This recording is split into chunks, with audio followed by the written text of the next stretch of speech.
The third fight of the night is Michel Pereira versus Andre Fialho. That's how you say it, yeah? Or am I fucking shit up again? Fialho. Fialho. All right. Michel, this crazy fuck is coming in at 26-11. Coming in the welterweight division, 170, 6'1" with a 73-inch reach. And Andre Fialho is coming at 14-3, making his debut in the UFC in the welterweight division, coming at 6 foot with 74-inch reach. This was an interesting fight because when you get Michel Faea in the ring or in the octagon, he goes absolutely nuts. And is this canceled again? No, this one I think's a go, isn't it? No. Anyways, Andre Fialho is fucking power puncher from everything that I've seen and read.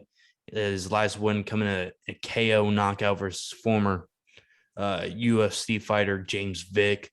And man, I'm excited. Both these guys are power shot. They're looking, I mean, Michel's really a showman. And I'm excited to see what Andre has to offer, especially with the debut in the UFC this high up on the card. I know Michel is a showstopper, but it's pretty impressive when he says that. I mean, impressive is the best word you could use. Quite frankly, I think this one will probably turn out to be a more entertaining fight for all of us than the originally scheduled Pereira versus Muslim Salikov would have been. I think Pereira probably would have gotten out of there and would have gotten done. But I mean, honestly, I'm really impressed with what I've seen from Fialho. Obviously, this is a whole different level of competition. He's walking in like Chris Moutinho did, debut on a big pay-per-view card, first pay-per-view of the year. So, I mean, adrenaline's going to be running for him. I respect the power on him.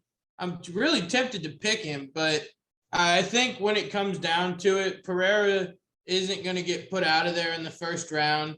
He's going to make it out of the first round. And at that point, he touches so many guys up because he's so crafty with the striking. I don't see him getting the finish by anything crazy, but he'll outstrike him by a mile. No backflips?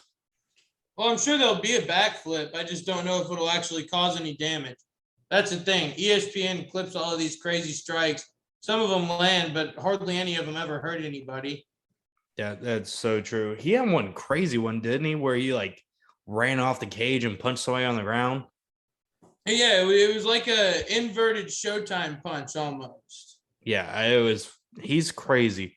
Again, with the knock spin on him, Michel Pereira, is that his cardio is not there. Kind of like we're talking about Rodolfo in our first video. But he seemed to fucking beat the cardio last time out versus who was that, Nico Price?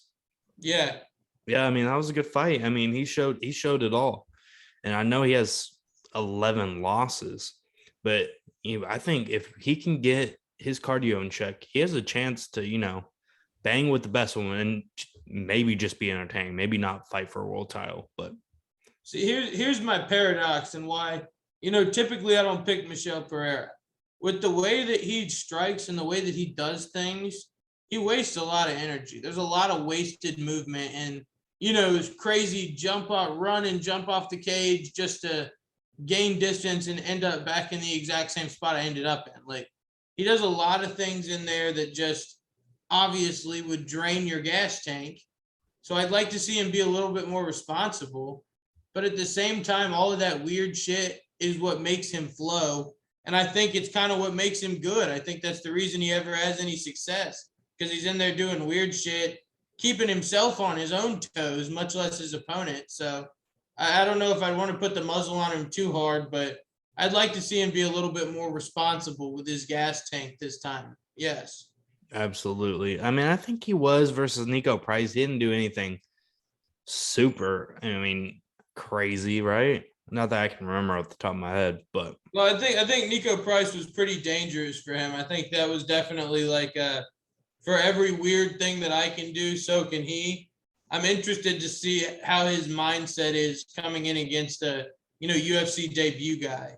well, that and shortened fight camp, regardless.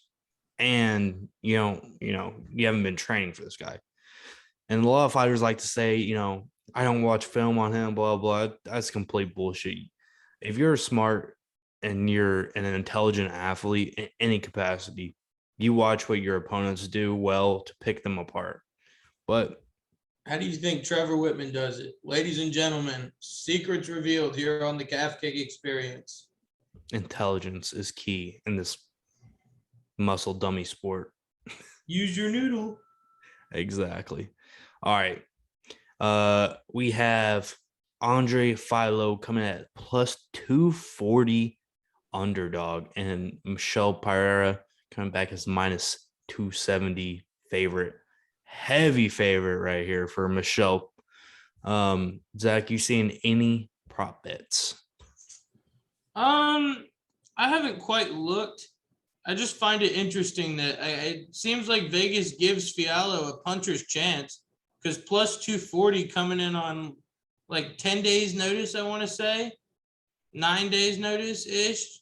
I mean, plus 240 is not bad at all. Plus 420, Especially, plus 420 for a knockout. I mean, I think we can probably, I think there are a few ways to victory, but plus 420 victory for Philo is kind of big, wouldn't you say?